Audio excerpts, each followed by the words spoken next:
today. Also, you can reach us at 1230 and 1460 on your transistor. The weather messed us up today, The weather kind of messed us up, and we do apologize. I am watching the game. For you guys that were listening to the Pirates game, I'm watching it here. Any new updates that come up, right now, currently, they are at the top of the seventh. They've fought back to a deficit of 5-3 against the Ugly Birds. Didn't come through with the bases loaded. Didn't come. Well, the bases loaded, they got a run, but then Ke'Bryan Hayes did what? That's soft grounder. Does. Right. So we get to lead off the bottom of the seventh with Brian Reynolds, and hopefully he can start earning some of his money. Right? Yes. I mean, he has flashes. Every time I think he's doing bad, he hits a homer or a double. And then every time I think he's going to do good, he just grounds out, flies out, strikes out. Or typically whenever I talk trash on a player for the entire show, the next game they go 3 for 3 with a home run and a double. This is the curse of being a Pirates fan or even a person that follows the Pirates. It's really a hard team to stay on top of. I guess you can look at it two different ways. You can say, well, every year you can look at it and say, well, there's always prospects. We really want to watch them. We want to, stay on top of as a fan. Next year is going to be great. And then we hear that every year. So is this next year going to be great? That's what I want to know. Is it really going to be great? I mean, we're going to get into Paul Skeens. We know we have him coming up. But when you look at these teams that they're assembling, last night was a hodgepodge of nothing in us again. I hope I didn't just get sued for some patent thing because some other guy said that first. But that's what I thought of when they put these guys on the field. I've been watching them all year, and I don't even understand it. I texted you last night. I was like, who's this? And then I spelled his name wrong because I didn't realize it was spelled with a C. But anyway, regardless, I'm like, I've been watching them all year, and their lineup's never consistent. But then here we were talking about it, and I was like, we don't know what's going on. Maybe this team will win anyway because they're playing the stupid Cardinals. The Cardinals are bad. We gave them a 5-0 spot, and they're going to try to blow this. Well, it's kind of scary. We're losing to them 5-3 at the moment, so we can't talk too bad about them. I think we've already won the series. But what I'm trying to get to is, what do we think of next year? Are we supposed to be excited? I'm not going to be excited unless they start showing it now. I want to see them at least try to make 500 instead of keep throwing these hodgepodge of nothing teams. Or maybe that's not what they're doing. Maybe they know more than I do. I'm sure they do. But I want to see more of a push towards the end. I don't want to see them tank. I don't want to see them to not try just because you're not going to make the playoffs. I want to see them finish the year strong. I'd love to see this Paul Skeens come up and pitch a game. I'd like to see him pitch 2 or 3 games. I know that the conventional method is to let's keep the guy down because you just got him out of the draft and you got to develop him. And This guy's throwing lights out. He's unhittable. He's a different kind of monster. I think you get him up this year. It's a perfect opportunity for him to get his cup of coffee before next year instead of throwing him into next year with a long off season of expectations, and then he's not ready for it. I think you could mess him up here. Oh, they'll mess him up. If anybody can mess up Paul Skeens, it's the Pittsburgh Pirates. Well, unfortunately. Well, they didn't mess up a lot of the other pitchers that went on to do great things. Garrett Cole's still doing great for the Yankees, even though the Yankees aren't doing great. But I mean, you look at the Yankees, though, they're winning their division just about any other division, but they're last place in their own division. And I mean, the American League East is still just dominating. Mm-hmm. Even with the Mariners, you see the Mariners, they have 2 win streaks of 8 or in the month of August. So they're having a Pirates April. We need to have a Pirates April this next month. And so I'm looking at the schedule. I'm looking at the number of games that are left. There's still a chance to get 500, and I don't understand why we're not trying. Last year, when the Steelers were back against the wall, how do we not have a losing season? There was a big push from the fans and everybody for them to at least show we're not quitting, we're not rebuilding, we rebuild as we go, and we still try to win the game. And I'd like to see that kind of energy come from the Pirates organization right now, so I can believe in next year. If they don't, I don't know what to think. What do you think? I don't even know if O'Neill Cruz will come back this year either. And you talked about Skeens maybe bringing him up for, towards the end of the season. He just has a lot of pitches thrown this year. I'd rather just wait off till next year on him. But some of these young pitchers need to step up. I mean, what was it, Ortiz today? Well, let's back up a little bit. He has so many pitches thrown on him. You're still going to keep him in the minor leagues. You're still going to pitch him 2 innings an outing. Why wouldn't you bring him up here and pitch him for 2 innings? You got to just shut him down at some point. Don't want to ruin that arm this early. I think what you're going to find, if they don't do something like that, then the Pirates are going to really struggle to fill the seats towards the end of the year, which is now. They're actually already They getting have kinda Star Wars small. night. What is it, Friday? They have Star Wars night. They have a fireworks night coming up. I think that's better than ruining some guy's arm. Right. Roberto Clemente night's coming up. That's in September, right? I would say But yeah, I mean, the 15th, and that's when we play the Yankees. So why would you need to do that when you have the Yankees in town? That's gonna Yankees fans are gonna fill the stands. I don't think you need to do well, they anything special. normally would, but they're not this year because they're not in it. I don't think they're traveling. Would you be traveling as a Yankees fan? I don't know. Those pinstripe people, they love their pinstripes. Yeah, but it's a fair weather sport. If your team's not in it, are you traveling to go see the Pirates play? No. Even the diehard Pirates fans not going out of town too much. I mean, I have some cousins. They went to see him play in Minnesota, but that's part of they plan their family vacation around like going and checking out the Twin Cities is what they went for, and then Here's what we I'd want be to do that when the Pirates are in town. They pick Major League Baseball towns to go visit. Yeah. It's a neat little concept. I wish we could get on board with that, but I would be more interested in going to Harrisburg to see Dylan Cruz play, or Altoona to see Paul Skeens play. So I think there's always going to be a comparison of those two players from at least Pittsburgh fans. Did we make the right decision when we went with the pitcher versus the everyday player? right. And so Dylan Cruz got called up for the Double A. What is he? The Akron Rubber Ducks? Is that what they Okay. are called? Okay. Or is the Harrisburg the Double A affiliate of the Washington Nationals? I was having a hard time finding that whenever I was looking that up today. But regardless, you got Paul Skeens. Altoona. That's almost all. You could go, maybe even go to Penn State afterwards. Catch a game there too. I don't know. Why would you want to go see Paul Skeens go strike out somebody that's not deserving to be even in the major league? We want to see what he does against. I think you bring him up now so he can face major league batters and not these guys that are still down there. I think he's more developed. I think he's more advanced. I think he's better. Yeah. I think he's ready now.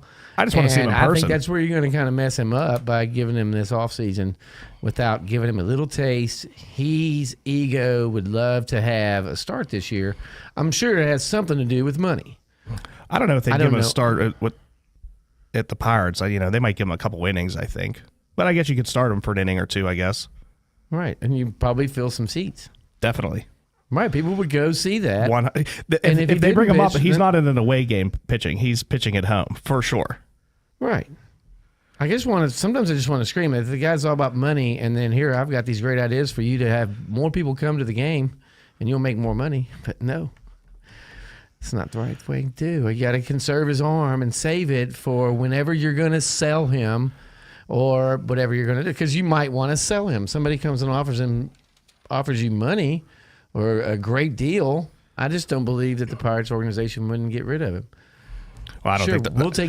we'll take your 3 best prospects and your next 2-year draft picks, first round draft picks, and I bet you they would do something stupid like that because that's the Pittsburgh They will Pirates. eventually. Not this early, but they will eventually. Towards the end of his first set of contract. You think if they win, like say you bring him up and we're supposed to believe in, let's forget conventional methods from the past of how we think as Pirates fans. Okay? What do you get? We all of a sudden win the World Series. And we believe in the next year. Whoa. Right. I'm saying, let's just say we win the World Series in the next 2 years while we still have control of him. And he's the MVP of the World Series. You're still going to sell him? Are the Pirates going to be like the Marlins where we won now? It's a fire sale on everybody because we can ride this championship out for the next 30 more years before they beg us. This town begs for another one. Or I bet we never find out the answer to your question because it's not reality. Okay. What's the reality? What do you think? The reality is 72 and 90. That's the reality. That's your next year? No. I think they'll improve from that next year. 2 playoff contenders? No. I think 2025, 2026, and 2027 is their window. Based on, and I think they will make the playoffs those 3 years, just based on the age of all their players and when they'll actually get into their beginning of their primes and when they'll be able to still afford them. Well, the Reds, what do you think their odds of making the playoffs this year? And they have just the youngest a team. As I don't know. They're in third right now. In the division. I know, but you look at the schedule; they're set up to win. They control their own destiny. We kind of control our own destiny as far as surprising some people. We have to win the game. Speaking of the game. Where are we at in this game here? It's probably still the 7th. Middle of the 7th, 5-3. Okay, so we got the bats. Hernandez. We have 9 more outs to score 3 runs. Hernandez struck out Palacios. He walked Jordan Walker and Mason Wynn. He singled, and then he got out of it. He struck out Tommy Edman swinging. So there you go. Now we got Brian Reynolds, Andrew McCutchen, and Joe Dirt, Connor Joe, coming up in the top 3. And I like these guys in the lineup right back to back. It doesn't matter what order you put them in. I could put these 3 guys in any order. I could see them producing 6 runs in an inning against this terrible team called the St. Louis Cardinals. Cardinals are bad. Which is really rare for me to say because every year since I've lived up here, they were the team to beat. In the National League almost, and not just in our division. How weird was it, guys, to see us beating up on Adam Wainwright? Yes. How we've beautiful never seen was that in our last lives. night? Yeah. Andrew McCutchen hitting that home run over Yes. Wainwright was like, hey, I may be old and you may be old, but you're older That's than not normally me. how it goes. But yeah, that was Wainwright had our number for his whole career. I mean, absolutely. Yeah. I'll take a game like that any day. One last night. Well, I'd take the last 2 games. Or 2. I guess it was 2 games ago. Yeah, 2 games ago they had the 11 runs. I That's think right. yesterday we had the 6 runs. Right. No, it was Wainwright last night. Right. I'm just saying the amount of runs. Yeah, but McCutchen hit the home run off of Wainwright last night. The night before that was 11 runs. That was the run differential is going back to where it was in April. It was just when we lose by a couple. But when we're winning by 6, 7, 10.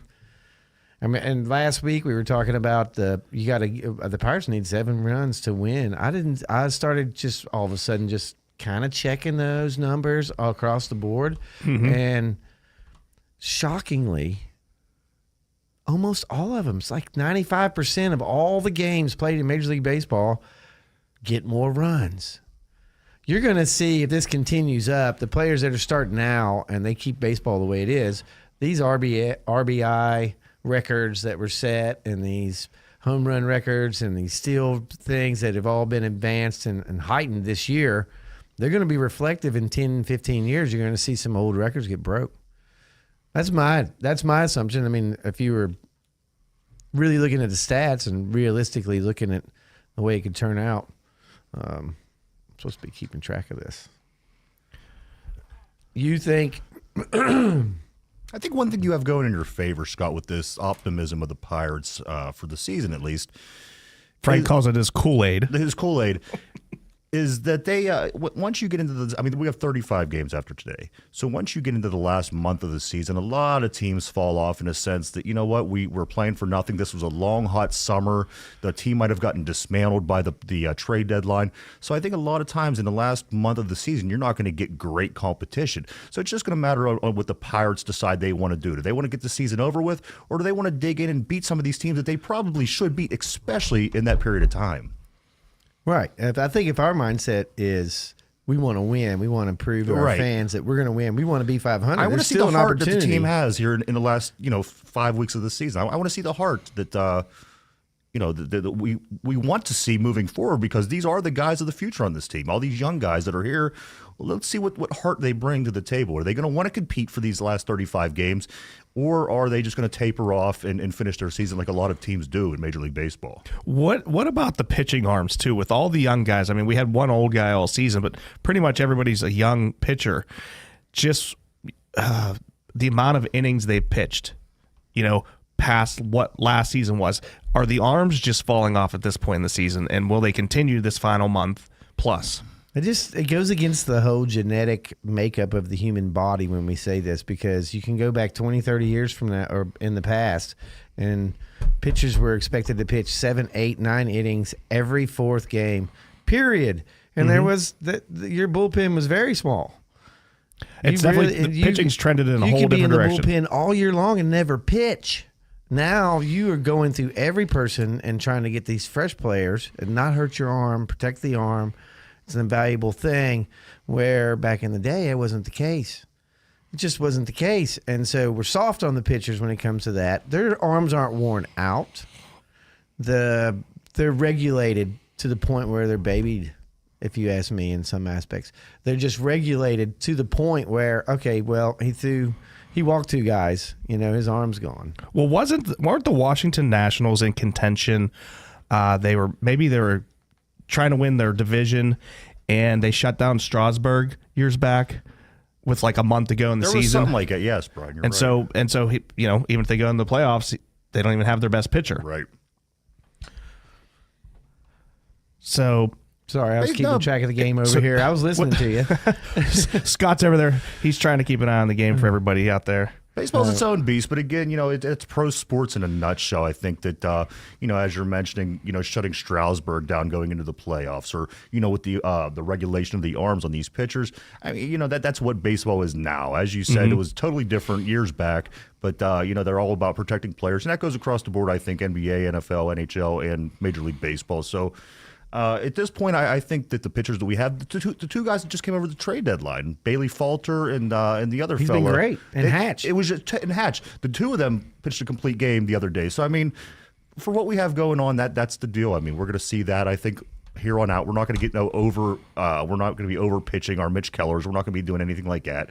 I think in the big picture, you're just trying to get through the season. But again, I do want to see the heart that they bring to the table through this last 35 games. And then we have Henry Davis on the 10-day IL. You don't want to see our young guys getting hurt either. Well, I'm watching one of the old guys now bat, and so it's just wonderful to watch. He's my favorite player on the team. You know who that is, right? Kutch. Yeah, of course. He's got to be Pittsburgh's Deuce. favorite player. Absolutely. And we were talking about this last week. You got to run up the pitch count. Yes. Even though they're in the 7th, and it doesn't matter. The relief's in. Their bullpen's in. You still got to run up the pitch count. He's on 8th pitch count, and it's full count. Nice. Speaking of pitch So- counts, Ortiz in the first inning today threw 40 pitches. Wow. This I guy's mean, ran out of that's pitches an to inning. throw. This guy's running out of pitches to throw at him, and he's probably going to walk him. It seemed like in the first, every count went to 3-2, and then they would foul off a couple, and then they'd either get walked or get a double. 40 pitches in the first. That's something. Yeah, I think he had Jeez. 25 in the second, so he had 65 pitches in 2 innings. So he went three in a third, I believe, today. So around the league, we want to talk a little bit about around the league while we're sitting here watching McCutchen. He doubled. That's McCutchen. He doubled on a line drive to the left fielder Tyler O'Neill. So we got 1 out, man on second, down 2 runs. So the tying run to the plate, and that's my man Joe Dirt. Let's go, baby. Like Joe cigar, Dirt's up. dig it. Yes, he's at the plate. All right, we'll see how he does. It was funny. I was watching the first inning when I was preparing for the show. I was watching the first inning with my mom, and McCutchen hit a double, and he thought the center fielder was going to catch it, so he kind of dogged to go in the first, and then he turned the Jets on and got a double out of it. And she goes, "Who is that?" I was like, "Our only good player, McCutchen, and he's 100." Then, so she tells me this story, and I've heard this story about 900 times. So she goes into this story, and she goes, when he got married, he used the same photographer as your sister for her wedding.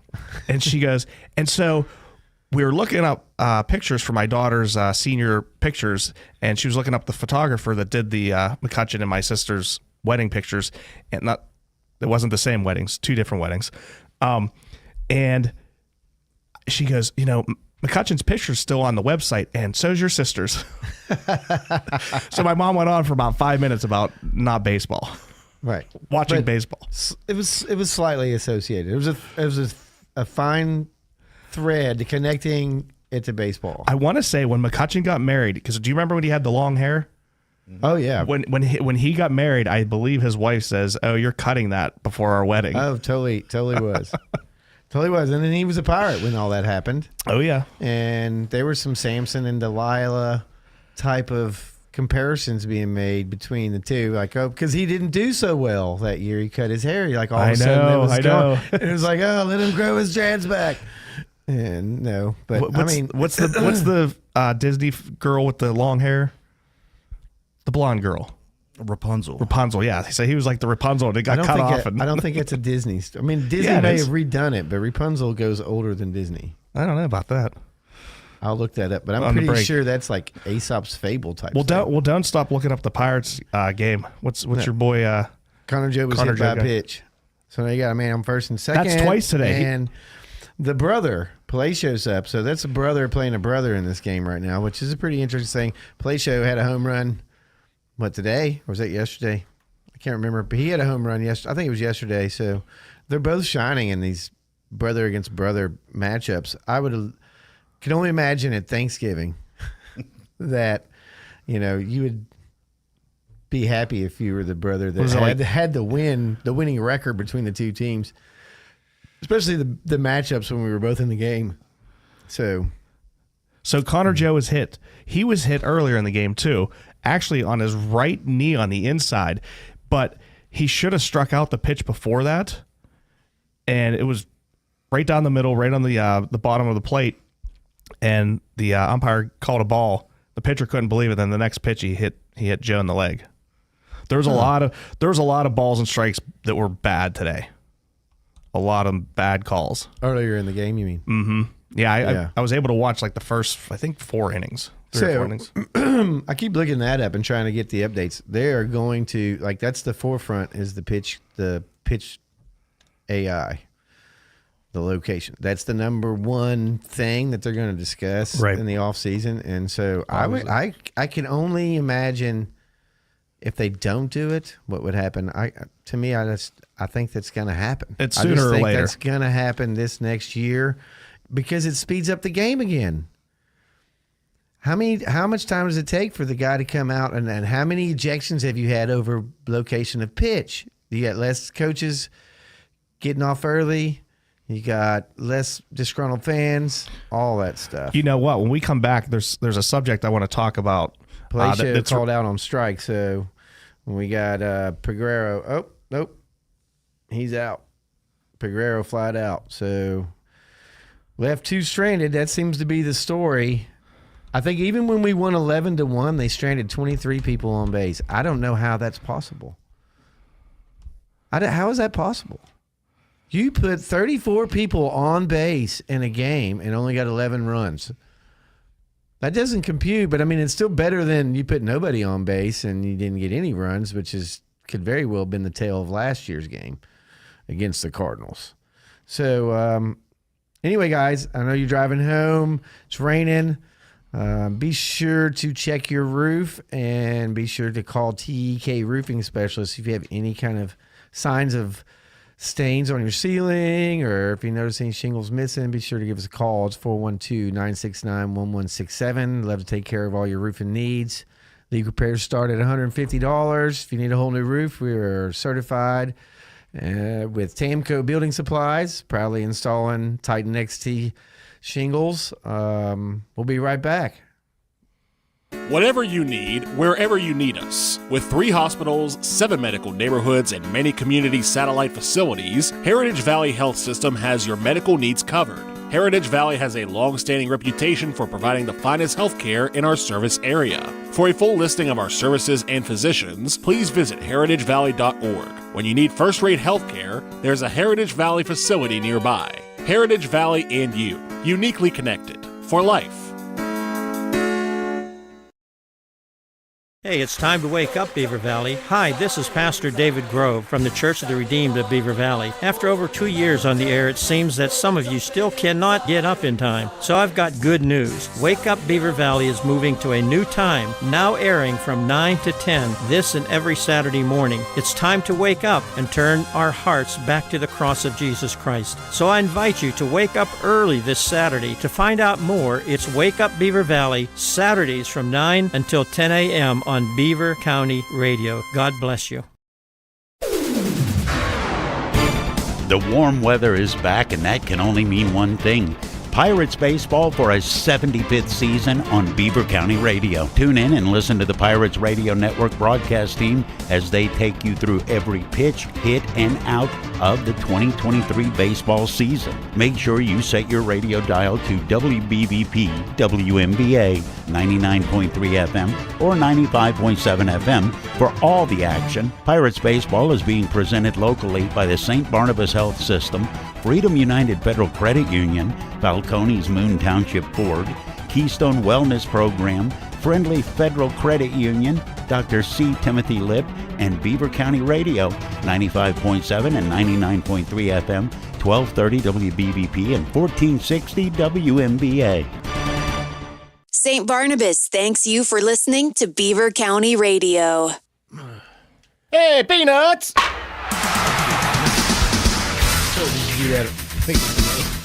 Hey guys, welcome back to the Hey Peanut Sports Show. You can listen to 99.3 WBVP here at St. Barnabas, also on 95.7 WNBA.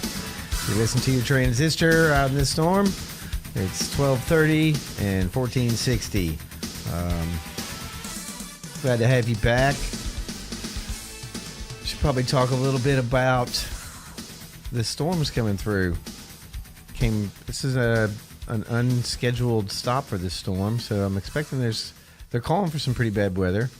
So be sure to call in 412-969-1167 for all your roofing needs here at TEK Roofing Specialists. We're proudly installing Tamco Building Supplies Titan XT shingles up to withstand winds of 160 mile an hour. If you're driving home, be sure to it's like, hey, it's nasty out. I need to stop at the store. I don't want to go grocery store. Go to the Just One More Sports Bar. It's right there in Beaver Falls, right there on 7th Avenue and 10th Street. Say that right? Or is it the other way? Right there on the main drag. It's right there on the main drag. They got a ton of TVs. Maybe you catch the end of this game.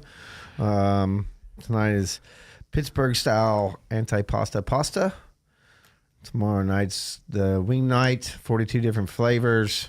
They also can be, you can always check them out on Just One More Sports Bar Facebook page. They always have crazy events that are going on. I know they're getting really hype about Steelers season coming up. We're going to get into some Steelers a little bit later, but right now we'll stay with the Pirates because it is top of the 8th, one out with a man on first. Pirates are losing 5-3. I still think we're in this game. The way baseball is right now. Do you think anybody's at the stadium watching the game currently? No. Yeah. I think the rain has ran them There's off. what, an hour and a half delay? There's people that have like the lower deck underneath the upper deck. Right. There are spaces you can get there. So there's probably there might be 1,000 people still left there. Do you know what? I was looking up something crazy today because you were talking about the pitch clock and how the game's much faster and they're taking a half hour less, and how you think that maybe the AI strike calling zone, strike ball calling might help that as well. Out of the 30 teams in Major League Baseball, 27 of them attendance is way up. And strangely and oddly enough, the Pittsburgh Pirates are among one of the top. Now, what is 5,395 times 81? Anyone? I don't know the answer, so I'm asking. 400,000. 5,395. 400 and something thousand. We'll get the answer to that. Give me the numbers one more time. 5,395 Okay. times 81. The answer to that is 436,995. All right. Almost So half that's million. approximately I didn't even use Chisenbop. how many more people will go this season than did last season to the Pirates games. The Phillies are the number one team, and they are getting over 10,000 more a game than they did last year. The Cardinals are one of the teams that are getting less. Well, you can only imagine. As you know, Let me ask you this, guys. While you're saying this, Brian, has it affected you? Now, I know that we were talking about how many games we went to, but has it affected you in a sense? Are you watching more? Are you watching more baseball now that it's a little quicker? I find myself watching a lot more baseball now that the game's sped up a little bit. it always annoyed me to watch the batter step out of the box and do his adjustment of the gloves, and he Yes. takes his hat off, puts it back on, and then he spits on his gloves and then puts it. Yes, I really enjoy the flow of the game much, much more.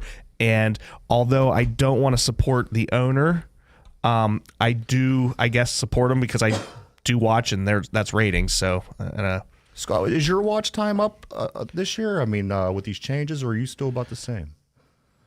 Well, I pay attention. I listen Yeah. to the Pirates.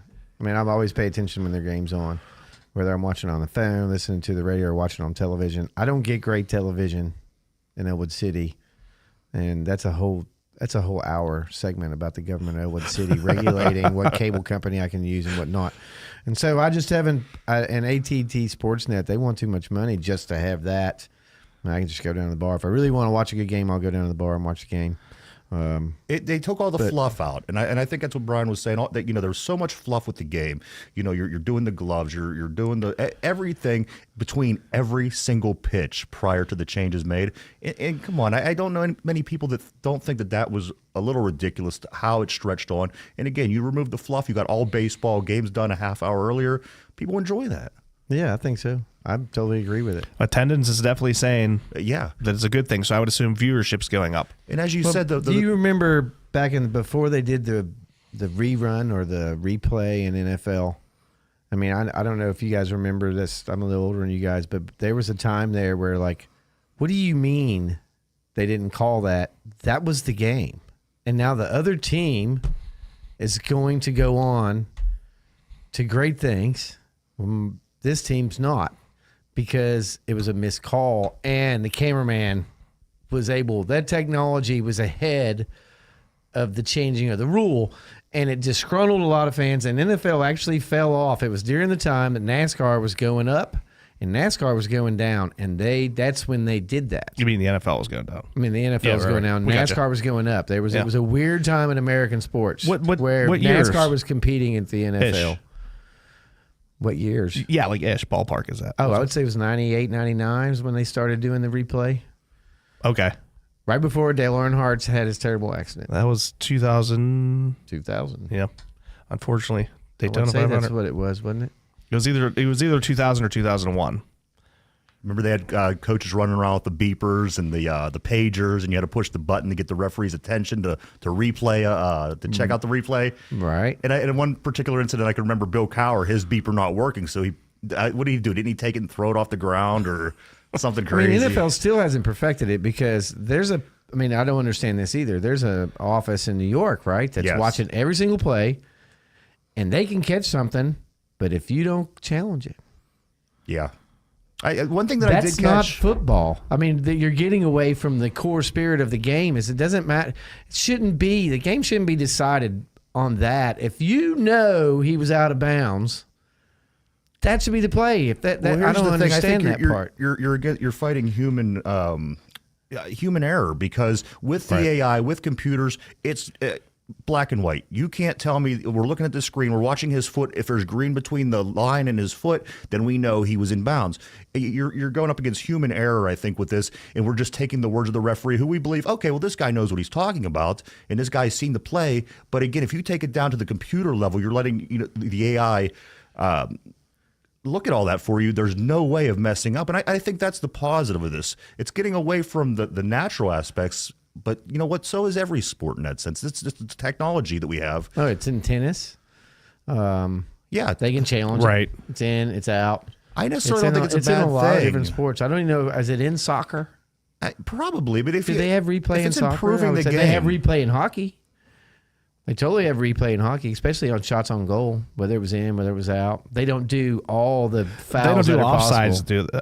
I don't think they do offsides. They totally look at offsides. If Okay, it's a okay. scoring, if They a score, scoring yeah, play, right.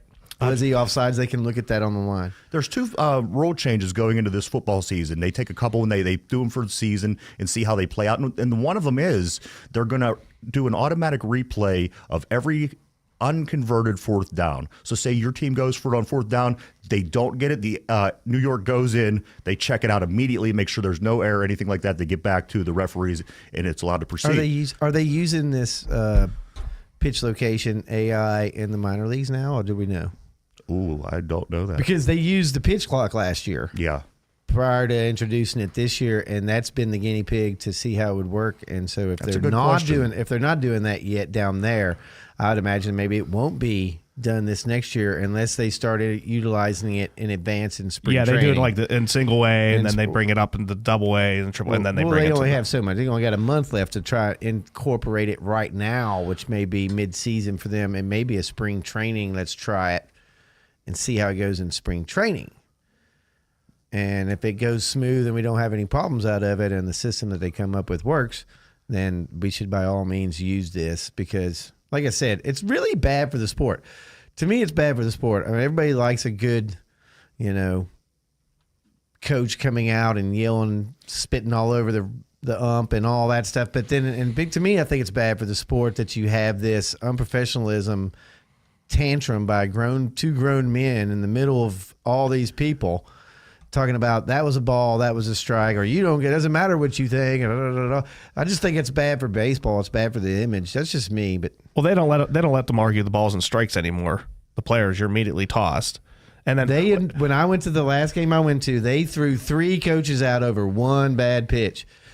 Derek Shelton came out. He didn't even say anything. As soon as he walked out on the field, you're out. And then everybody screamed and hollered. And then the next guy, well, I got to go out and argue from that, but you're out too. And then the third guy went out there. When he got thrown out, they was probably looking at the other coach that was left. Was like, I'm the only one here. I better stay or we won't have a coach. I mean, it was just strange to me to see. And that's bad. I think it's just bad for baseball when you wouldn't have that if there was. So you're in favor of the AI is what you're saying, or you're I want to keep everything the same. Yeah. I don't know if we've said this before. I want to keep everything the same way it is and be like tennis. The batter and the coach have a challenge. Each batter gets a challenge. If he's wrong, you don't get any more challenges. But if I'm right on the challenge, I get to keep my the challenge. batter in the sense that it would be for pitch If the balls and batter says strikes. that wasn't a strike, he can tell the ump I'm challenging And you would have that. And then they would get, instead of 18 seconds, we're going to take 5 seconds to go just like in tennis, and that was in. That's in the box. So that's a strike or that's not a strike. See, I think instead of going halfway there, I don't understand why you just don't have the AI already there and the umpire just says whatever he's told if it's a ball or strike based on the video telling him something in his pocket. Right. Like Real buzz time. 1 is a strike, buzz 2 is a ball, and he just says it. Because a lot of these guys, they have the earpiece anyway, so it could just be something as simple as it just translating that information real time, and he could call ball strike as it's going on. Would make sense. And that way, if anybody challenged anything, the ump's pretty safe going, hey, it's not on me. Right. I'm just telling you what the computer told me to Right. say. And Right, and he could still whatever do it the, is, the plays at the plate, runner interference, the other until you things have he can somebody in AI get the call wrong. Well, what do you think the percentages are? We've percentage- talked about this all year. Human error on this situation is terrible. But the thing about it, If Scott, the AI was controlling strikes and balls, how many times do you think they would have got it wrong? well, it just depends on the program, because here's the thing: if the computer is doing this and watching this, it could probably get down to the very pixel of things, where we with the naked eye could only see and determine so much, where the computer can see a lot more accurately than we can. And I don't think that the computer. I don't see it. You're arguing my case for Oh, me. no, I'm not arguing. You're arguing my case for me. Yeah. I'm just having. I thought you were on the other side. No, I'm for the AI. I love the AI. I think it's a great idea. I think it's going to improve the game, and I hope that it comes sooner than later. Yes. I still think you need a guy behind the mound, though. That guy has to be present. You can't just eliminate the guy. The guy behind the ump. Oh, behind the plate. You can't Or eliminate behind him. the catcher. Behind the catcher. Yeah, physically have him there. That there's things that he would be calling as well. Play at the plate. Right. Foul know? tips. Did you Hit go by pitch. I don't know if the AI is going to be able to pick up that because the AI is really just focusing on the strike zone, right? So It just depends on how advanced the technology gets and what the programs. I'm sure they got some really good stuff out there. in 1984, there was a 1 hour and 47-minute long movie that scared the crap out of me called The Terminator. And now we're talking about these guys calling the balls and strikes for us. Yeah. I think mine was iRobot. iRobot scared me as far as Is that with Will Smith? Yeah, it's the one where the computers take over. Terminator was where they sent somebody through a time machine, a robot, to go back and kill somebody from the past so that they wouldn't be alive in the future. Well, yeah, he was the leader of the rebellion against the machine. The Resistance. Yes. I think. Who were they called? I don't know. I definitely liked the Terminator series. They were interesting. Absolutely. But they didn't scare me. iRobots kind of scare me. That's what scares me today and this AI we're talking about to do baseball is not going to take over the world. Now, the AI that says, hey, because just the other day I punched in something. What was it? One of my customers, great old guy. He's like in his 80s, Italian as ever, lives in Oakland. Been there for 50 years, and we did his roof, and I just loved him so much that I ended up doing his floor and doing other things that I know how to do, but it's still not what I specialize in, but just because I love the customer. And he came at me with this skeleton key. I need a copy of this. He rents out a couple of those places. Still has the skeleton key. I had two, and I gave it to the guy, and they lost it. Where the heck do you get a copy of that? That's what I said. It's like, so I go to Google, and I Google skeleton key, thinking maybe I'll research it the best I can. And the best place to start with anything in this world right now is Google because it's a search engine. So you get everything you could possibly get. And so anyhow, long story short on the how do you do it, I'm making an epoxy key for him. I'm going to take the key, put it in silicone, and then you let that harden, you pull it out, and then you pour epoxy in that, and it makes an epoxy key. Skeleton key made out of epoxy. Does that work? I'll let you know. Yeah, I want to see a video of this. I'm waiting for the kit to come through Amazon. I bought the kit. Make it a YouTube video. We could watch it all play out. The audience could watch it all play out. I'm doing good to do a radio show. and I'm speaking highly of myself when I say that. Anyhow, the AI behind this whole thing drives me nuts because now I done figured that out. But now every time I go onto Facebook or onto Google or anything that has an ad, all of a sudden they're trying to sell me skeleton keys. Oh, yes, of course. On things that I didn't punch in skeleton key into their stuff. That But doesn't bother somehow me. on their stuff. Home Depot, hey, check out our skeleton keys. You got thrown into an algorithm, and now you can't shake it. Right. That doesn't bother me as much as when I If we never all typed think it in, cupcakes, can but I we- talked about it, and then it keeps coming up on my phone, and I'm like, wait, how do they know what I was talking Yeah. about? Right.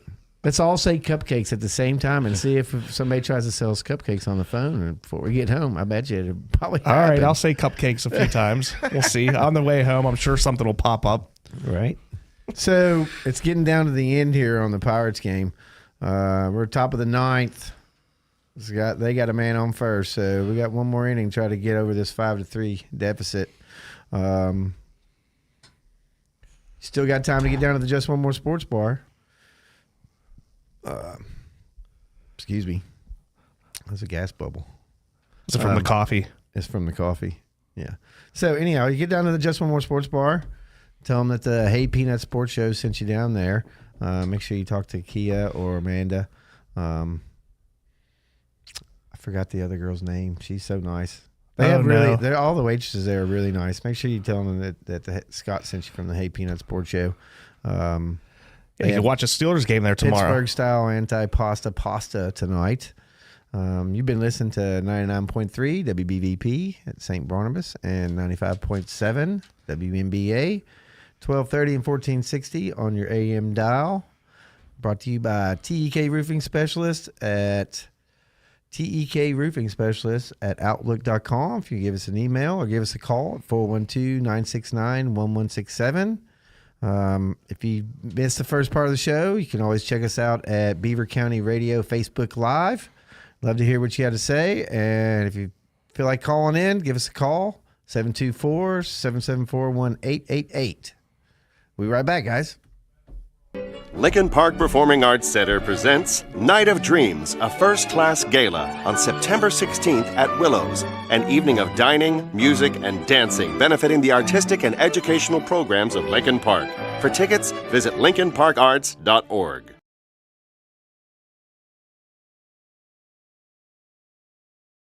Stop out to Bentley of Pittsburgh this Sunday morning to see Beaver County Radio's Eddie Crow and Frank Sparks as they will be on hand for the Bentley Invitational Car Show from 10 a.m. to noon. Bentley of Pittsburgh is located along Route 19 in between Cranberry and Wexford. Eddie and Frank will have the Beaver County Radio Personality Prize Wheel with them, and you'll be able to win a variety of great prizes, including items from the Pittsburgh Pirates and the Pittsburgh Penguins. Beaver County Radio's appearance at the Bentley Invitational Car Show is being brought to you by the William Murphy Funeral Home and Beaver County Radio. The best of Beaver County is easy to discover. It's right here on your radio.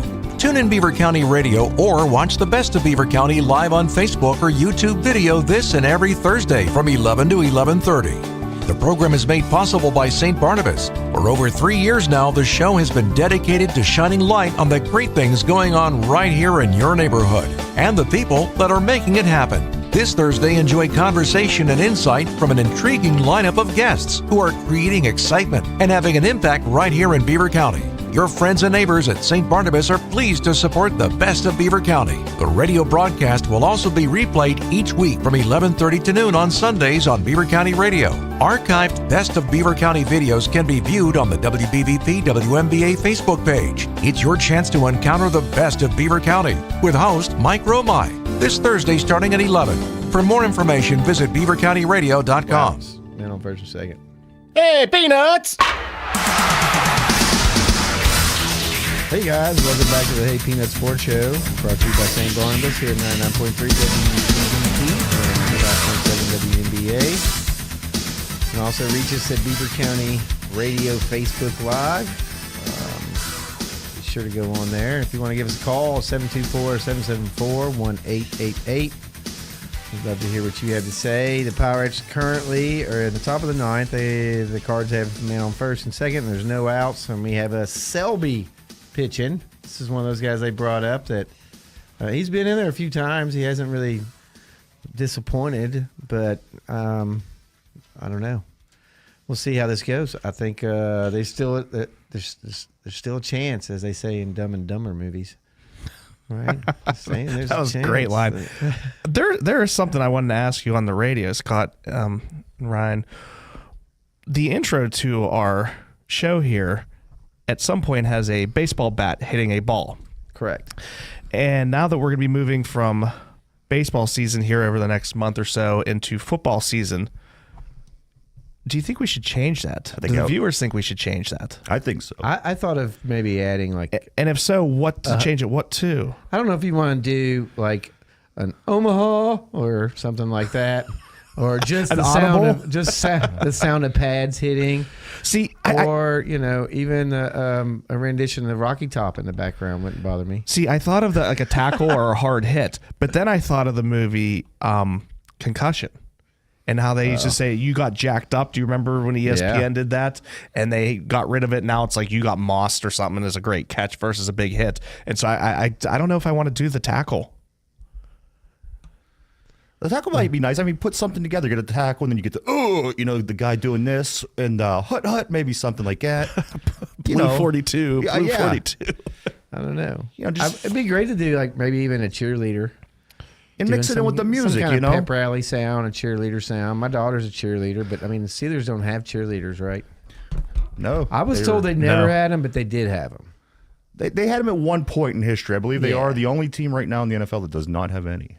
It used to be the Browns and the Steelers. Now it's just Pittsburgh. Yeah, they forced them to get a mascot, though. They said either a cheerleaders or mascot, so they went with Steely McBean. Steely, yeah. No, so I don't, Steely like, McBean. whatever.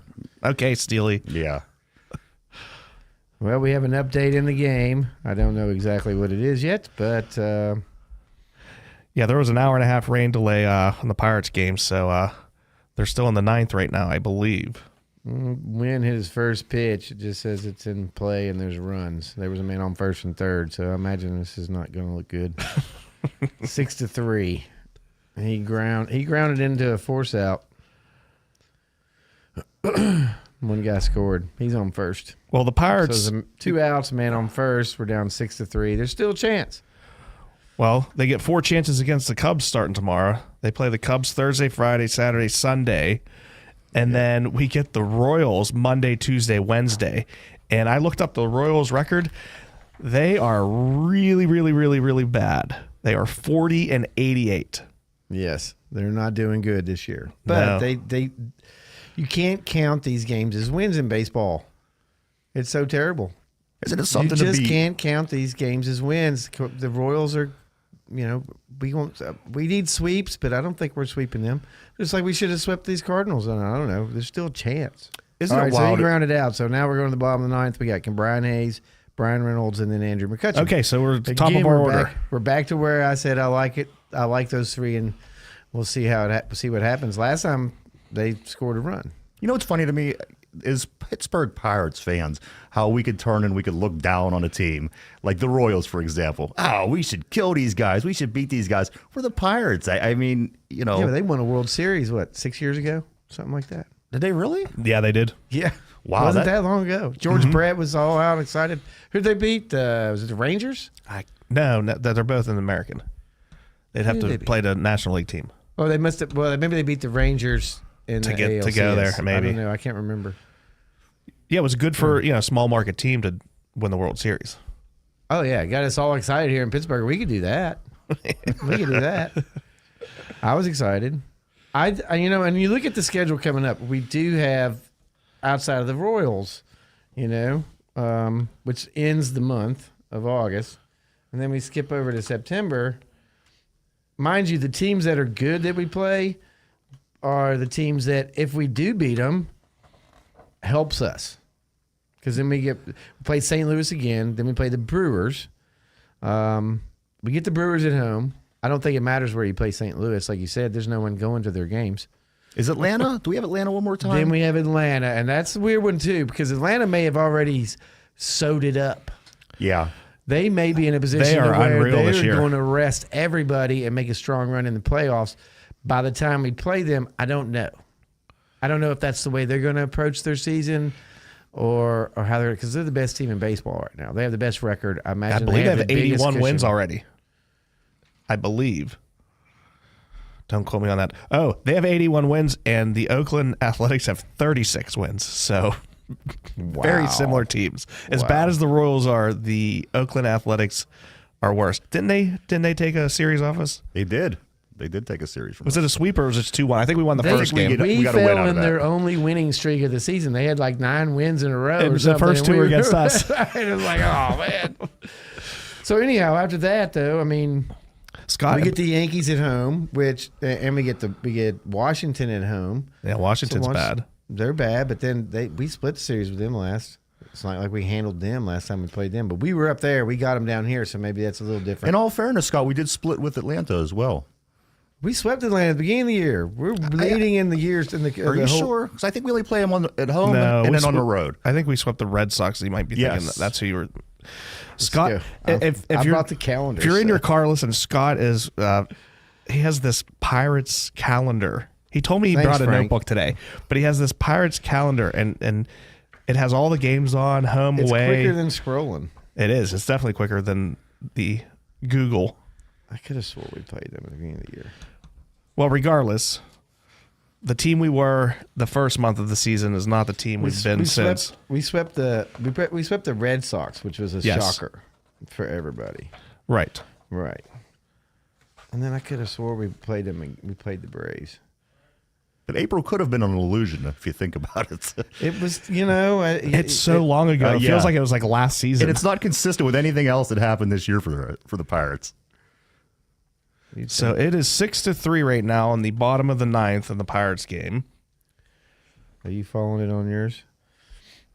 Not really. It just gives me like the score update. It doesn't give me like the play-by-play. Hayes called looking. He's out looking. Look at I hate what? that. He struck out looking like it was called strike. He didn't swing. I don't know if I've ever struck out looking. I'm sure it happened, but it's engraved in my head. Anything close, you get that bat on the ball with 2 strikes. Anything I guess close. you're right. I think that's the only one I see here was. I don't know why I thought that. I'm usually right until proven wrong.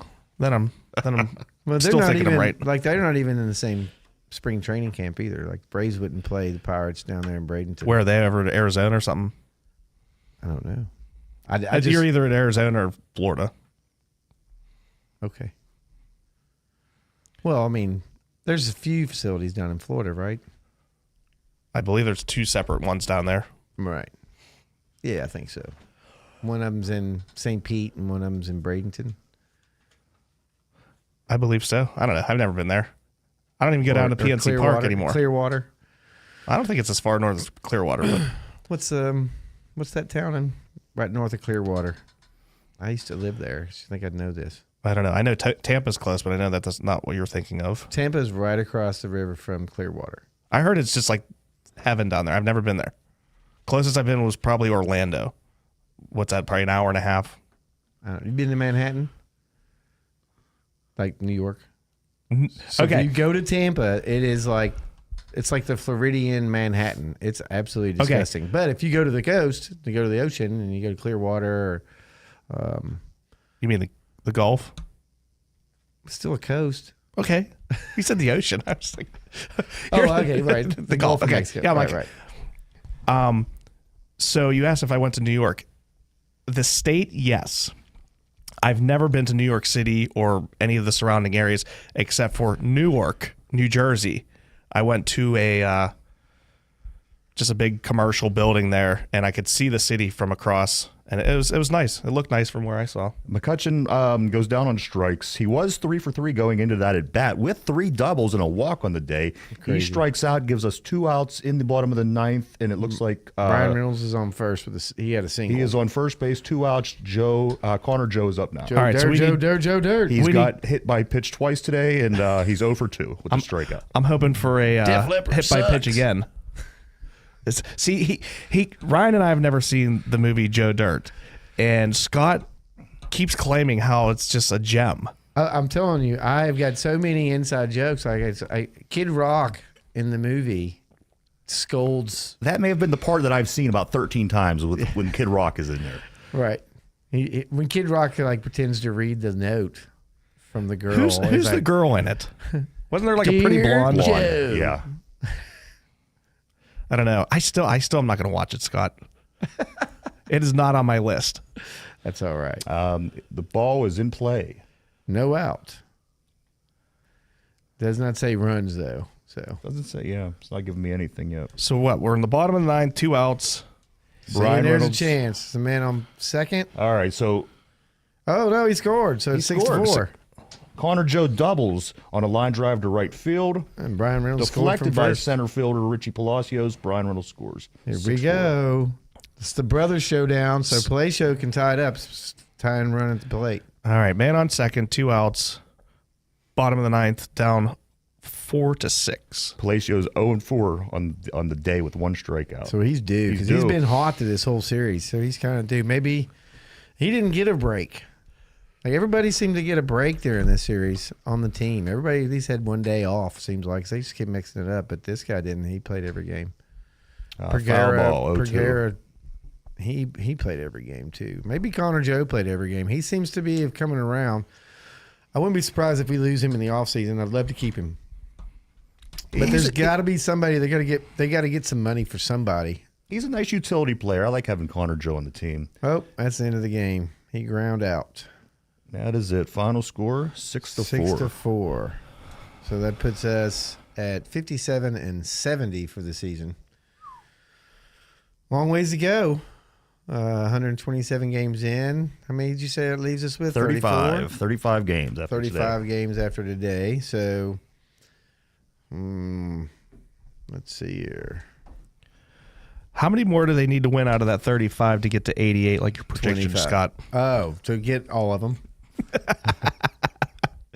I really think they have to get all of them. Right? You'd have to get 30, 31. 35 is that's 92. So you got to win 25 games. No, that's just to get you to 82. We do play You the gotta Royals. win 88, you would need 31 wins. So 31 out of the and 35. 4. Yeah, It's going to be tough. right. We're gonna lose 4 to the. We're gonna lose 4 to the Braves, or 3. Is it 3 coming up? We're gonna lose to the Braves. You're going to Atlanta. I don't know. Like you said, it's a weird time of year. We don't know what team you're gonna play. You're right. You don't They know. kind of decide. Even the good teams decide. Okay, once they feel comfortable that we're in, they start really laying off to save their guys so they have a decent push. And that's kind of been the problem with the Pirates the last few years that they did make the playoffs. It was such a push to make that play-in game that you played everybody balls to the walls. And then when they finally did make the playoffs and what they lost to St. Louis, there was no gas in the tank in that series. To me, although we were up 3 games to nothing or 2 games to nothing. 2 games and they to came nothing. back and came back and got us. Right. And they sat A.J. Burnett, I believe, in Game 5 and started Garrett Cole. Yes. That was a controversy. And it was a bit at the time. It was a Right. big controversy. What do you think they're going to do with Garrett Cole? You think he'll stay a Yankee? No one's going to pay that money to get him. I don't like Garrett Cole. He's like the only ex-Pirate that it's not that I hate him. It's not that he did anything wrong. I just never was a fan. I just thought he had an attitude, and it wasn't like a cool attitude like A.J. Burnett's. Yeah, right. A.J. Burnett had a cool attitude, but yeah, he's the only one I don't root for. He's bitter. He just looks bitter. I'm bitter today. I'm so sick. Who is it that looks bitter? Garrett Cole. to you. Okay. He always looks bitter to Yeah. me. Like he's just not happy. But it's his persona, I think. I don't know if that's a stage Right. for the mound or if behind the scenes in the clubhouse or whatever, if he's a nice guy or not. When you talk to him, the interviews and stuff, he seems to be an all right guy. But when you see him on the field, especially that World Series where they didn't put him in when he was for the Astros and then they lost the World Series, he looked like a little kid that was taking his ball and going home. And guess what he did? He took his ball and he went to New York. He went somewhere else right after that because he said that we could have had the World Series. You didn't let me pitch, And San Francisco, they Baumgartner. That's what I think that he was expecting them to do is to replay that situation where it's the last game of the season. It's Game 7. It's the World Series. You've already pitched, but who cares? Yeah. Who cares? You're throwing the last 3 innings because you got us here. And what did he do? He went and threw 3 flawless innings, and they won the World Series. He was MVP. Oh, what an amazing run for him. Still considered like he doesn't really talked about. We talk about Randy Johnson. People don't talk. They don't put him in that class, and I always put him in that class. Especially when during the time I was watching him, I'm watching one of the greatest pitchers to probably ever pitch the game. And now that he's not pitching anymore though, right? Baumgartner's done. I think he was pitching for. I don't know.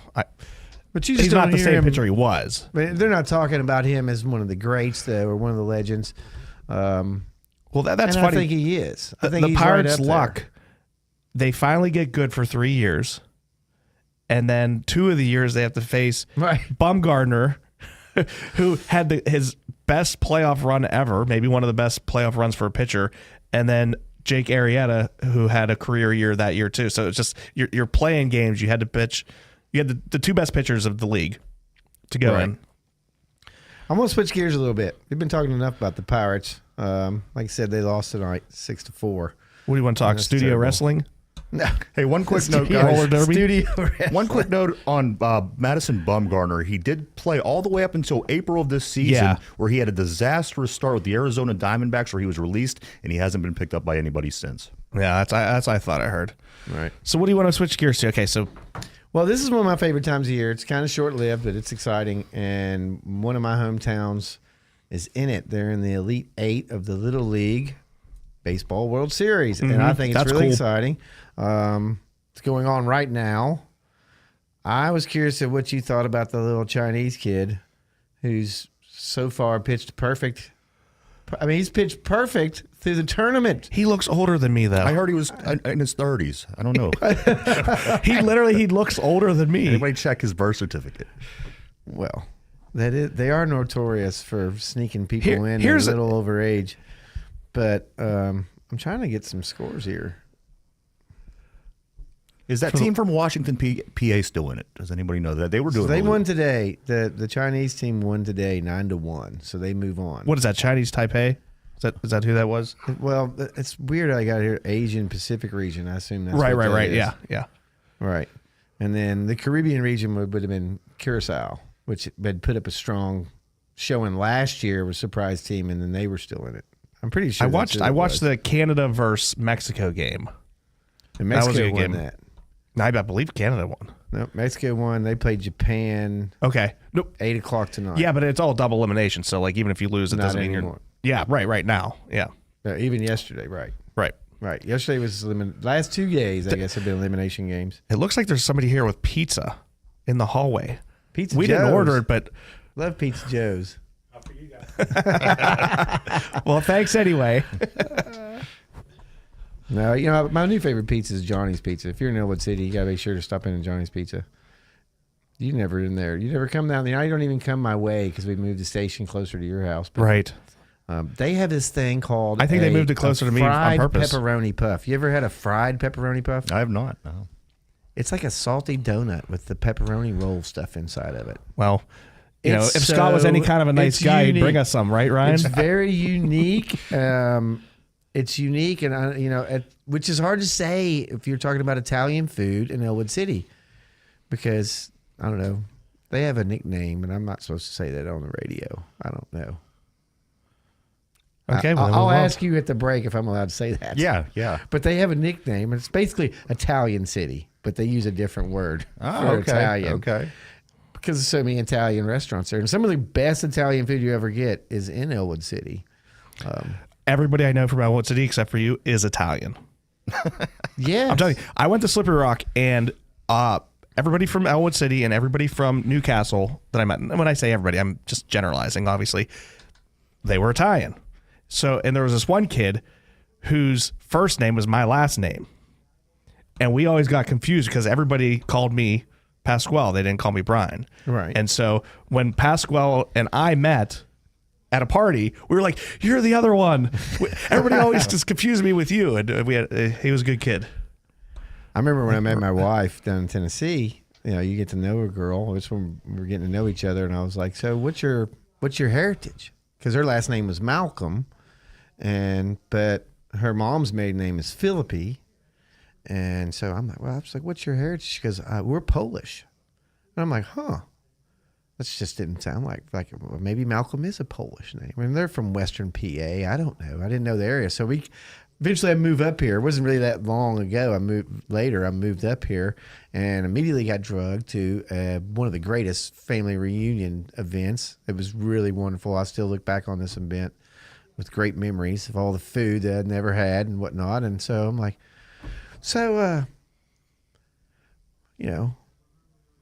brought up the fact that, hey, didn't know the Polish people did family reunions like this. Like, what? Like Polish? And then turned to find out, her dad just called her a dumb Polak. They're not Polish. But she thought she was Polish all this time. And I kind of embarrassed her at her own family reunion and then I had to find out what their nationality was. And so it's a mix between, I guess, German and French. Philippi is French, not Italian. So there are some different nationalities there, but almost everybody's Italian. Mm-hmm. Almost everybody. Let me ask you a question. I know a lot of people that aren't from Western PA that aren't fans of pierogies. Now, that thought doesn't even sit well with me. Pierogies are one of my favorite food. I've grew up on pierogies. But people that aren't from here don't understand the love for pierogies that we have in Western PA. And I'm learning that more through life. I even met a lady who've never even tried a pierogi before. She was from out of state. And where are you at? I mean, you're from Tennessee. I absolutely love the pierogi. You love pierogies? And I'm not just talking about the pierogi race in the 7th inning. Yeah. I absolutely, Olive for onion. I absolutely love pierogies to the point where we lived up here for a couple years. I got in touch with the pierogi, fell in love with the pierogi. We moved back to Tennessee. I lived there for about a year or so before we moved back up here permanently. When we lived there, Kroger's is the Giant Eagle. We used to have Kroger's up here in the 80s. Right. I'm pretty sure it's the same company and they're just different names or whatever. I don't know. That's a level of information I don't know. But where are the pierogies? I go into Kroger. What's a pierogi at the Kroger's? And I'm like, boom. I pull it up on the phone. They ordered it. And now, even when we went back years later, they're still stocking those pierogies. People are buying pierogies in Hermitage, Tennessee Kroger's to this day. Do you get any royalties from that? I turned on my hometown to pierogies, and there's people out there that love it now. Oh, that's awesome. And you should at least get a nickel a bag sold. Something. It is Mrs. T's that they sell down there too. But turns out, Kroger has now, from what I understand, I could be wrong, but from what I understood, Kroger's brand, they have their own brand. Like Giant Eagle has their own brand of pierogies. I don't like them as much as Mrs. T's. I like Mrs. T's pierogies. And actually, the best pierogies are the ones Graham makes from scratch. Those are the ones that you really go after. She pushes the fork against the ends. And yes. Right. And the mashed potatoes are homemade mashed potatoes inside. This is just a different thing. Some people like them soft and noodly. I like mine with a crispy edge. Just blows my mind because the people I've come across, as I said, later in life, this was a surprise to me. I thought everybody loved pierogies.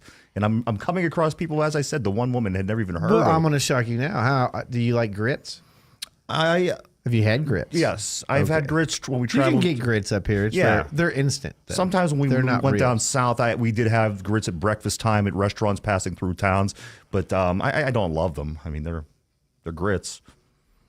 I love grits. Do you? I do love grits, especially in the morning for breakfast. It's better to me than oatmeal. When you talk about grits, all I think about is the movie My Cousin Vinny. What is a grit? What exactly is a grit? Oh, it's just corn. Isn't that what he says? I don't know. When I think of My Cousin Vinny, I think of Marissa Tomei, but grits, nobody that's Ralph Macchio's third movie. No one remembers him in that movie. He's just a karate kid. Sometimes you just get stereotyped. Well, he was in the what was it, The Outsiders? Yeah, he was in The Outsiders. Yep. And then I guess he was in Crossroads. I don't know. Was that with Britney Spears? No, what's the hot chick? I see 1 minute. She was a different chick. I forget her name. We'll look at it and get you back to on the break. That's the one where he has the guitar solo. He plays against the devil, plays guitar. He's a guitar player. The devil went down to Georgia? Basically the same story put but to with the a guitar movie. Instead of a... You've never seen Crossroads? I'm telling you, that's a Britney Spears movie. It is not. Britney Spears was 3 years old when that movie came out. I would say 80s. Was she around the 80s? No. She's a 90s chick. Late 90s. Right. Did you see that, what's his name? The Spur that had the security slapper? Victor Wembanyama. Yeah. So Wembanyama went out to shake the ref's hands before the game, and one of the refs was a Britney Spears fan and wouldn't shake his hand. Oh, really? The rumor is he turned over and looked at him and said, I like Britney better than you. Of course he looked up at him. Well, yeah. Who doesn't look? I think that's like 7'4", I believe, 7'5"-ish. It's ridiculous. We're going to wait till basketball season to talk about basketball. Right. We definitely want to get into some football when we come back. You've been listening to St. Barnabas here at WBVP 99.3 and 95.7 WNBA. You can also reach us at Beaver County Radio Facebook Live. Give us a call, 724-774-1888. We'll be right back. You don't have to be headed back to school or have kids or grandkids enrolling in class to still earn something at this time of year. This is Andy Dangle from Freedom United Federal Credit Union. Today's lesson is on reading. If you are thinking about buying a car or recently bought one, make sure you read the fine print on the dealer financing contract. Remember, the dealer's goal is to sell you the car and not necessarily to get you the best interest rate. Keep this simple rule in mind. Check with Freedom United before you write the check. Even if you already purchased a vehicle and the dealer financed it somewhere else, bring your paperwork into Freedom United Federal Credit Union. Refinancing and saving you money is easy and takes just a few minutes. We'll do all the work. After all, this is where the interest is in you. That concludes today's lesson on reading. Visit freedomunitedfcu.com, member NCUA, Equal Housing Lender. Thanks for tuning in to Beaver County Radio, created by local people in the St. Barnabas studio. 1230 WBVP Beaver Falls and 1460 WMBA Ambridge. Hey, Peanuts! Hey guys, welcome back to the Hey Peanuts Sports Show. Brought to you by St. Barnabas here at 99.3 WBVP and 95.7 WMBA. You can also reach us on your AM dial at 1230 and 1460. Please check us out. If you didn't get to see the whole show, go back and check us out on Beaver County Radio Facebook Live. And if you got a little more time today, give us a call. Let us know what you think. Give us some ideas of what you'd like to hear us talk about. I've got something interesting I thought I came across because I always like to throw in interesting things I find. Pickleball. No. Man, I am not good guessing today. What's the greatest boxing movie of all time? I mean, this is a simple question here. That should be easy. I mean, are you talking about Rocky? Rocky. Okay. It's the greatest boxing movie of all time, right? There's a few good boxing movies. So yeah. you've watched this movie, right? Of course. I've watched this Rocky? movie. I've watched Rocky as much as I've saw Back to the Future. I've watched Rocky 5, unfortunately, several times. That's got what's his name in it? Tommy Morrison. Tommy Morrison. Yes. Yeah, right. Also a CTE recipient, right? He's concussion but he died from something else, but he had concussion protocol too. I don't know how every boxer doesn't.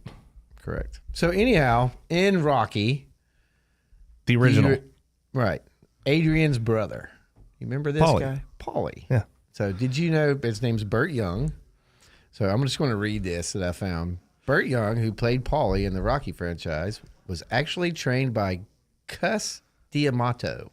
You know who that is? I do not. Cus D'Amato, who trained Floyd Patterson and Mike Tyson. Oh, you knew, didn't you, Ryan? I do Mike Tyson, yes. Okay. So he went 17-0 as a professional. Paulie, Burt Young, went 17-0 as a professional and was trained by the same trainer as Mike Tyson. He got knocked out in Rocky 5. Why don't you try knocking me down? He left the boxing career and served a tour of duty in the United States Marine Corps from 57 to 59. I'm pretty sure that's during the Korean War. While in the Marine Corps, he won 32 of 34 boxing bouts, which to me is more impressive than winning in the WBA. Anyhow, and then it says here he later turned pro. I guess he did the Marine Corps first. Then later he turned pro and he compiled a 17-0 record under 3 different aliases. So I don't know what that means. I don't know why would you need an alias? It's not WWE. Who knows? Maybe he had like first he was Burt the Bruiser, and then he was Burt Young I don't know. I mean, I would assume alias means like boxing names. Carl Weathers had like a bunch of aliases in Rocky 4 whenever he was getting introduced after some James Brown music. That's right. Was that 4? That was 3. That was 4. James Brown was in Rocky 3. No, he was not. I'll bet you $1. A dollar bet is made. All right. Because Carl Weathers got knocked out in Rocky 4. In Rocky 3. No. Carl Weathers came up and Mr. T or Clubber Lang yelled at him whenever he came up before the title fight. Oh, that was Rocky 4 was the Russian battle. So James Brown was the America thing. Yep. I live in America. Yeah, I love the song. You saying Rocky 4 was when he was in? Absolutely. Yes, that's correct. That is correct. Scott owes me $1. Yeah. Don't give it to me in pennies, please. It's all right. I'm going to make you listen to that Oliver Anthony song again. Tell you what $1's worth. Not much. Did you know that guy? We played that song last week. If you guys didn't get a chance to listen to it, we're not going to play it again today. Although I could listen to it again. That guy, that song has gone off the charts. He has turned down $50 million contracts from record companies, $10 million from Bud Light, because Bud Light's trying to recap their image from their debacle earlier this summer and try to show them that we're American. He said no. And it's the number one song, right? Number one song. Mm-hmm. Second time because of him, it's the second time in history that the top 3 songs in the United States are all country. Normally you have a hip hop or a rock or something else in there, and right now it's all country. And it's That Small Town, or Try That in This Small Town,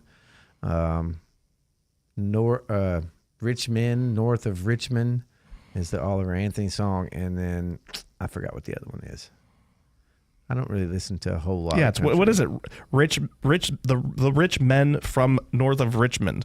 Richmond, north of Richmond, which is Washington D.C. If you're north of Richmond, you're Washington D.C. If you listen to the song, though, I didn't understand what he was saying, but that part I didn't. I just thought, rich man. Speaking of which, name a song. We're going to get off topic just a little bit before we go into Steelers. Name a song that you sang wrong for a long period of time before you were in a crowd, and then someone told you that's not how it goes. I've got a really embarrassing story. I thought "Alive and Kickin'" from the 90s. You know the song "Alive and Kickin'"? Is it In Excess or the Kinks? Sing a little more. I didn't recognize it. Sing more, Scott. Yeah. Okay, hold on. I'm going to make sure I get the record straight because I messed this up way back in the day. And because I thought they were saying, I like it kinky. And it's "Alive and Kicking" is the name of the song.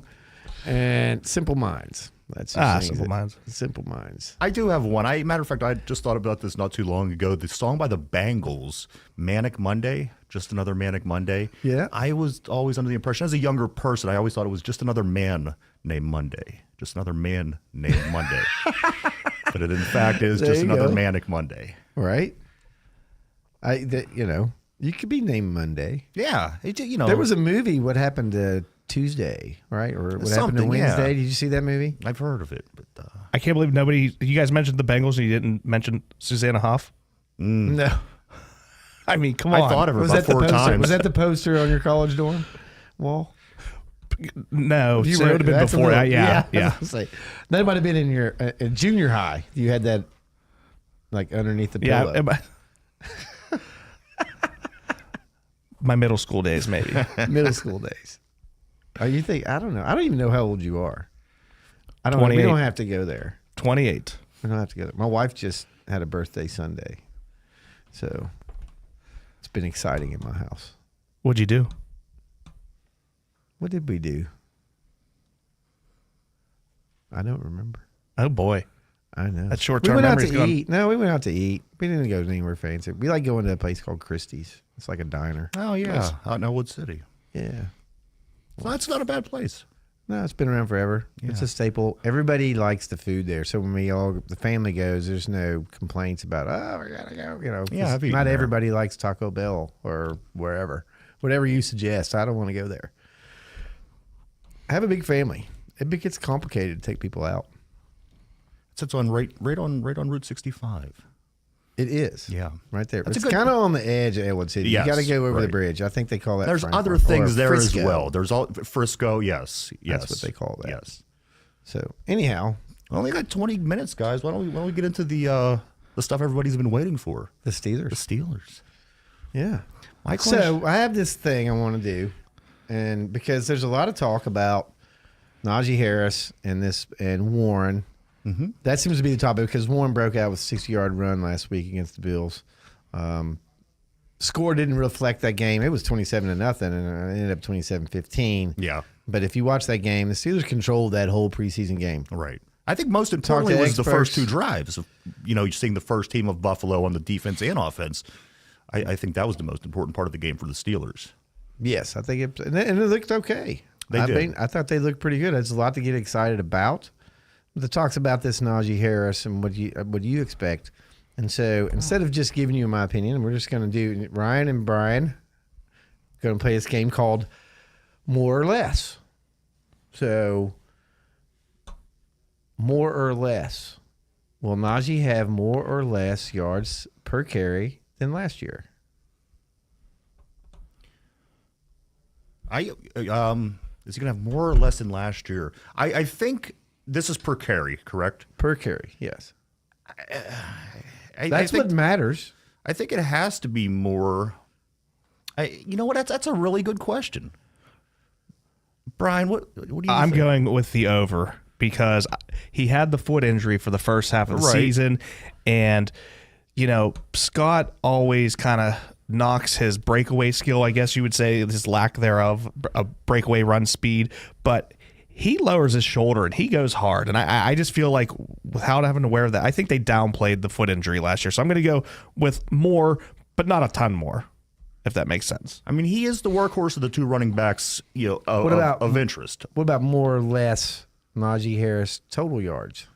I think Najee is going to finish with a little over 1,000 yards. So whatever that is, whether it's a little more or a little less, I think that would be just depending where you land over 1,000. But he is this year, if he hits 1,000 yards, he is the most recent running back to hit 1,000 yards 3 years in a row. So as bad as people say that Najee has not been, not been playing well, and the question maybe Jalen Warren might take his spot, might bump him.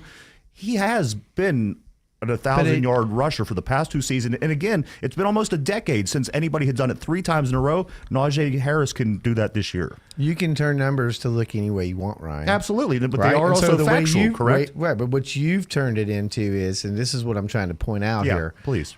1,000 yards. If you get 1,000 yards, yes, and Najee Harris has remotely close to the same amount of yards per carry as he did last year, yes, and he repeats what happened last year, you're not adding offense. You're replaying the offense from last year. There's no room for Kenny Pickett and Pickens to throw more because you got to give give Najee his 1,000 yards. He's got to either get less than 1,000 yards. I think we could all agree. Or more yards per carry for this to be successful in the offense for the Steelers.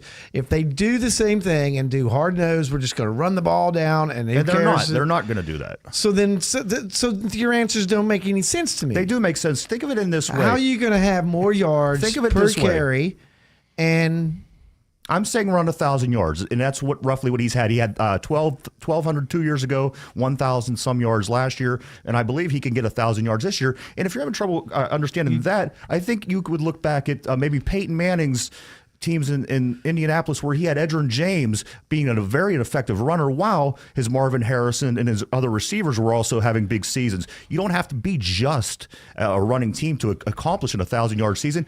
You just have to lost me at Edgerrin James. There's no way there's no universe where you can compare Edgerrin James and to Najee Harris. You just did. You're missing the concept. The concept is what I'm saying.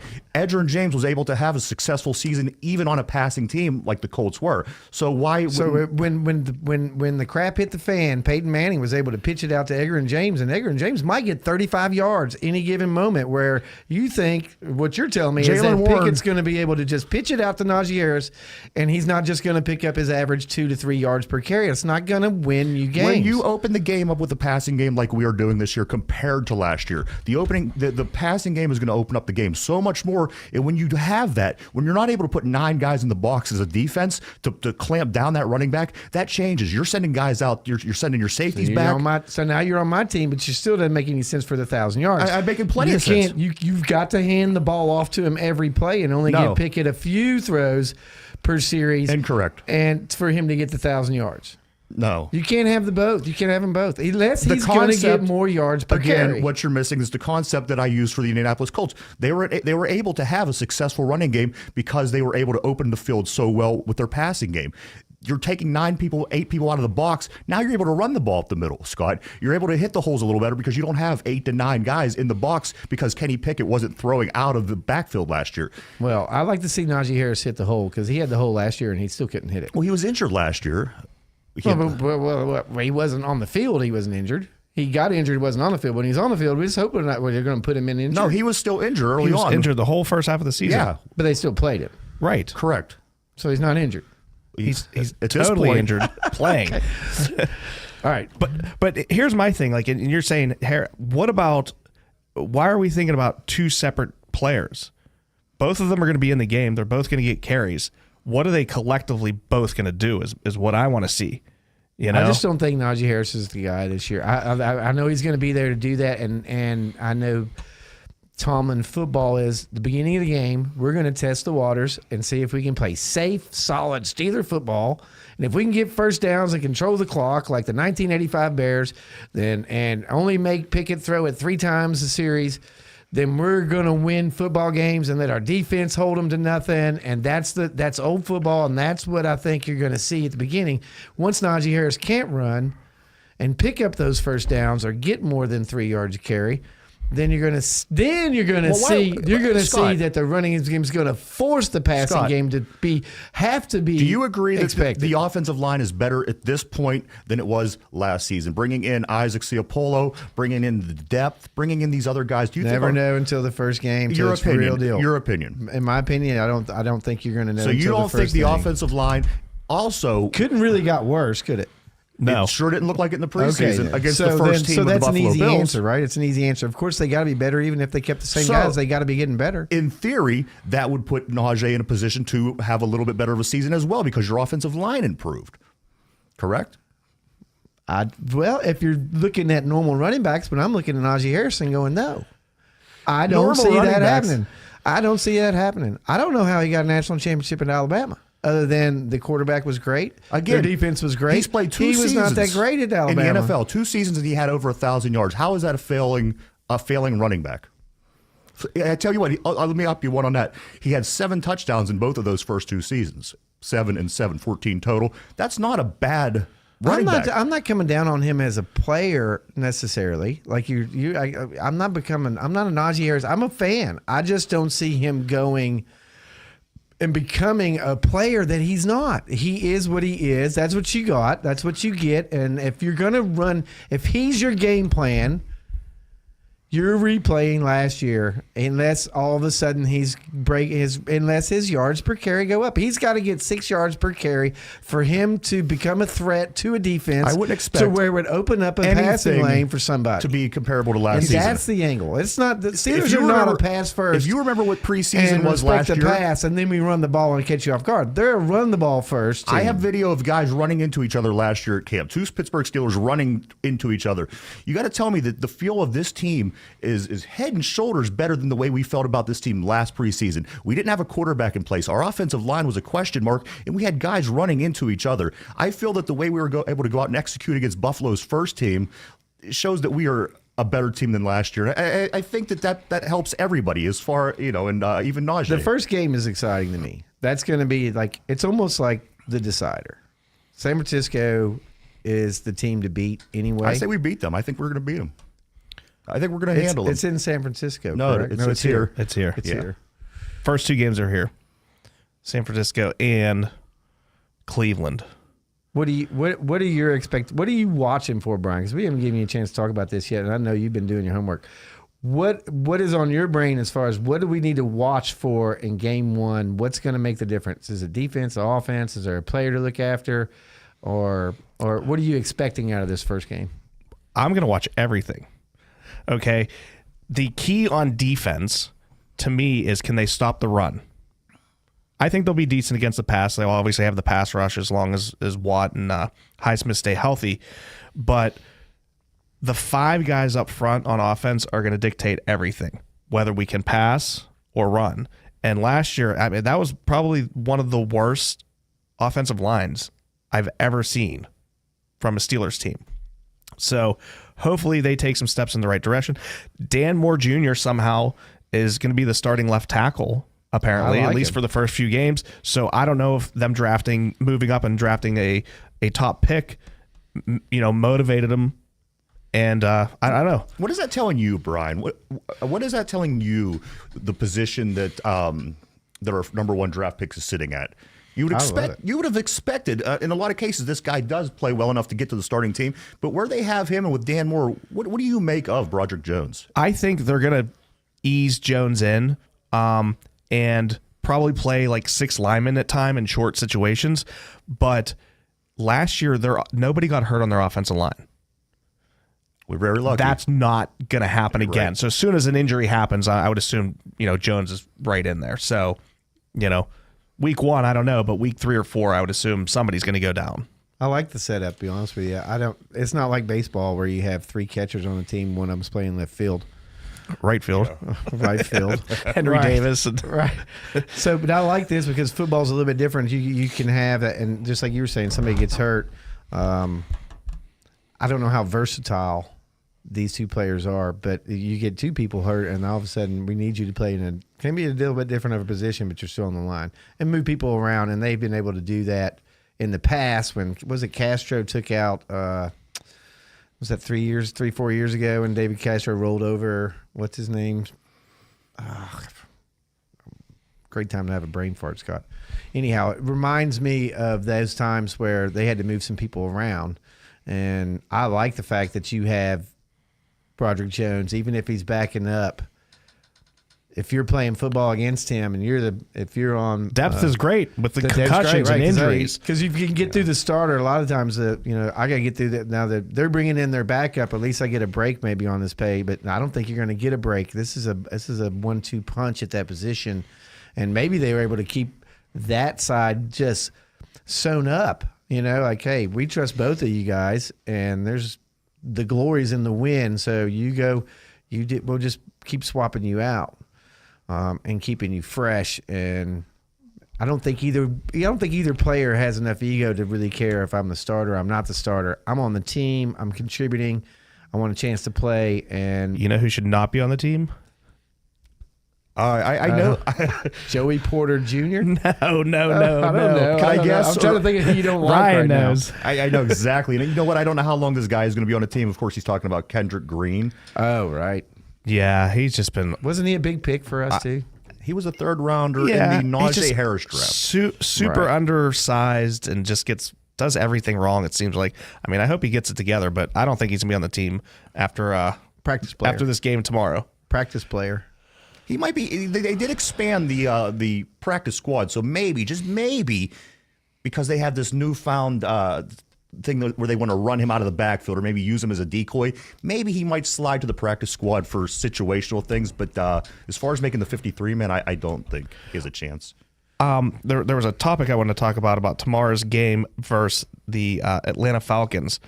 And I don't know how much each team's starters are going to play. Mike Tomlin did say that the Steelers, most of their players that start will play. But Kenny Pickett was the 20th pick in the first round of last year's draft. And Desmond Ridder was the 2nd quarterback taken, and he's going to be the starter for the Falcons this year. He was taken in the 3rd round at the 74th pick. So it'll be nice to watch at least the first quarter or whatever and watch the 2 young guys. I've been praying forever for the older quarterbacks to retire. Now we got some youth coming in. I want to say Ritter's 23 years old, so he's super young. What do you think? What do you think of Aaron Rodgers then? He's the oldest guy now. He's the oldest quarterback in the league now, wouldn't you say? I don't know for sure. I would have to say, yeah. I can't think of anybody. Yeah, at least maybe starter-wise and somehow anyway. he's the favorite right now. On the power rankings, he's right up there. Somehow the Jets went from the sucking eggs to, putting a crown on him before the season even starts. Dalvin Cook joined the team with them. They just seem to be shooting through the roof with all the expectations. They put together a nice little team last year. As you remember, I think the first quarter to 8 games in, they had a decent season. They kind of fell apart. They hit a wall. This is a replay, though, to me.